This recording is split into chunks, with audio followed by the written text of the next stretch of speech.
Okay, hello everyone. Back with the fifth video here. And I just would like to state that I'm not trying to discredit anybody who practices these techniques concerning the chakras, the rising of the Kundalini, meditation for that matter, because meditation is just another word for prayer. But at least the Eastern technique of meditation, they always tell you to clear and empty yourself. All right, that's the last thing that you want to do, because as we know, for those who do know, that we are the temple of God. So you never want to consciously clear or empty yourself. And once you do that, you create a void, and we all know who fills these voids with more emptiness. Okay, so we were kind of going on here about the Kundalini rising, and I left off talking to you from Job 41 verses 18 through 21. Alright, this is what I'm going to do. I'm going to read you these verses here concerning the description of Leviathan. And then after we do that, we're going to go to Revelation, and we're going to make a comparison with the description of the locusts that come out of the earth. Alright, here we are at Job 41 verses 18 through 21. And this is about Leviathan, which I'm saying is the rising Kundalini serpent. By his neesings a light doth shine, and his eyes are like the eyelids of the morning. Out of his mouth goeth burning lamps, and sparks of fire leap out. Out of his nostrils goeth smoke, as out of a seething pot or cauldron. His breath kindleth coals, and a flame goeth out of his mouth. Alright? Now I want to recap once again just on the first line here. By his neesings a light doth shine, and his eyes are like the eyelids of the morning. If you remember in the Old Testament that certain of these angelic beings that look like men, they shone. They literally gave off a light. Now keep in mind that both good and bad did this technique, okay? And then also remember that story that when Noah was born, check it out in the Bible, the story of when Noah was born. I can't remember the verse, but his eyes shone.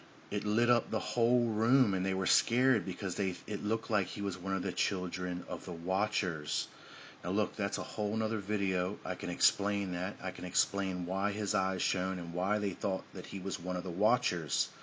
There is a genetic reason, all right? And that's what the big secret is that I'm going to expose here shortly. All right, so by his neesings a light doth shine. So we're talking about this illuminated serpent. Real quick, we want to recap what we were talking about with the description of Kundalini, and it is perceived as a luminous serpent. Luminous rod hopefully pierces the top of the head, and then what happens? You are illuminated. Alright, so I'm pretty sure that you can make the connection there with this being the illuminated serpent, because if you read 1 through 34, that's all it is about the description of this serpent. So when we go down and we go, out of his mouth goeth burning lamps and fire, out of his nostrils goeth smoke, and his breath kindleth coals, as a flame goeth out of his mouth. Now I want you to listen to Revelation chapter 9, which should be the fifth trumpet, and we're going to get the description of these locusts as they're first coming out of the earth. And here we go. This is Revelation chapter 9, verse 3. And there came out of the smoke locusts upon the earth, and unto them was given power, as the scorpions of the earth have power. Alright, now think about this. These locusts have come out of the earth. Alright, now I'm telling you that the locust and these ancient sons of God are the same thing. Alright? They've been given power. Now think about the description of the Kundalini being the energy or the power. Alright? Now I want to go to Revelation chapter 9, and we're going to read verses 17 through 19, and you're going to get a further description that we're going to be able to identically compare to the description from Job concerning the details of this Kundalini. And out of their mouths issued fire, smoke, and brimstone. By these three was the third part of men killed, by the fire, and by the smoke, and by the brimstone, which issued forth out of their mouths. For their power is in their mouth, and in their tails. For their tails were like unto serpents, and had heads, and with them they do hurt. Wow. So, that is incredible. I was astonished when I found that comparison, to say the least. So, we get the Kundalini description being the luminous serpent with the light doth shine, and his eyes are like the eyelids of the morning. We directly related that back to the Watchers and the physical descriptions of those beings in the past, the shining bodies with the light eyes. Plain and simple, the same beings and the same technique that we're going to see take place coming here in the future. And then it gives us out of their mouth fire, smoke, and kindleth coals. Now, here we go to the description of the locust, which have out of their mouths fire, smoke, and brimstone, which is those kindleth coals. Do you hear that? Do you have eyes to see and ears to hear? As I said before, I think you do. I think you do. I think you can hear that quite clear. Now, let's kind of reveal what it's actually really saying. It's not saying what we've all been led to believe. This alien invasion, flying saucers flying around with lasers, shooting everybody, disintegrating everybody, and all that stuff. No. All right, that's not going to happen. That's just to create more fear, more confusion, more detours, more roadblocks, more misunderstanding, more misinformation. All right, it's to keep you preoccupied from finding the truth in the truth of it, like you are right now. So I'd like you to understand here that we have free will. All right, if you listen to some of these videos like the Pleiadian, the Galactic Fed, and the Arcturians, and there's just so many of them, it's just so unreal. If you listen to them, what do they always say? That we respect your free will. Ha! They have to respect your free will, my friends. That's the decree that's sent out all throughout the universes of time and space. They have to respect our free will. There's nothing that they can do to you against your free will, and they know it. And they know it. They need you. That's what this lie is all about. They're like vampires. You have to invite them into your home. That's where that free will legend comes from. It's admixed with them, feeding off of you. They need you. We are literally the water underneath their boat. They cannot be the gods that they hope to be if they have no worshipers. You can be no leader if you have no followers. And they know that, and they understand that, and they have been preparing for so long for this day. And wow, you better believe that they are going to put on a good show. They really are. So let's reveal what the nature of this fire, this smoke, and this brimstone is. It's their doctrine. You hear that? It's their message. The fire, the smoke, and the brimstone is their illuminated, cunning, deceptive, intellectually ingenious message.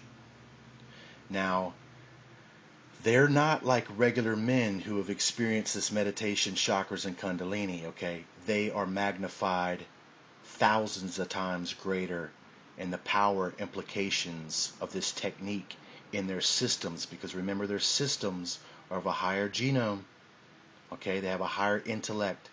They have a higher spiritual nature.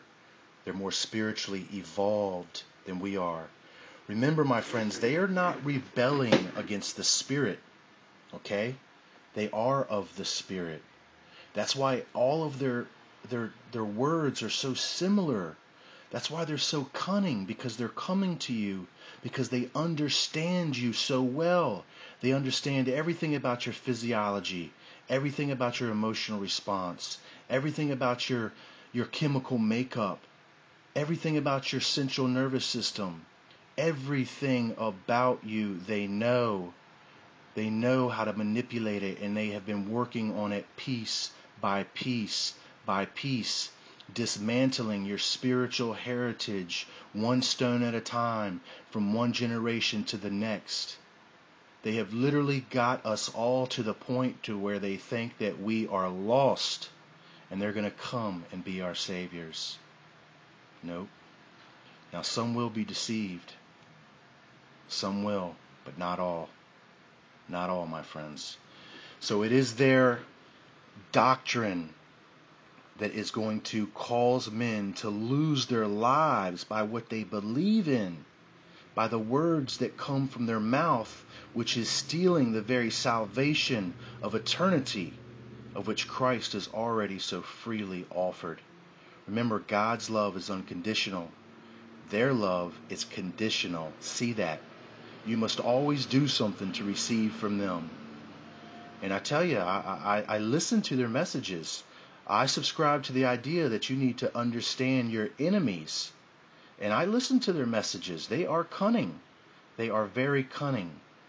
And for all of those people who are out there who are subscribing to their message, I urge you to rethink your choices, to realign your mind, to come back down from the clouds and set down on firm ground, on that rock, which is the Father. He is no stranger. These aliens, my friends, what is the definition of alien? Stranger. Haven't your mother told you not to talk to strangers? The Father is no stranger. He dwells within and without, everywhere. The Father is omnipresent at all times. These beings are trying to intercede. They're trying to get between you and your power, which is the Father of all that is, through Jesus Christ.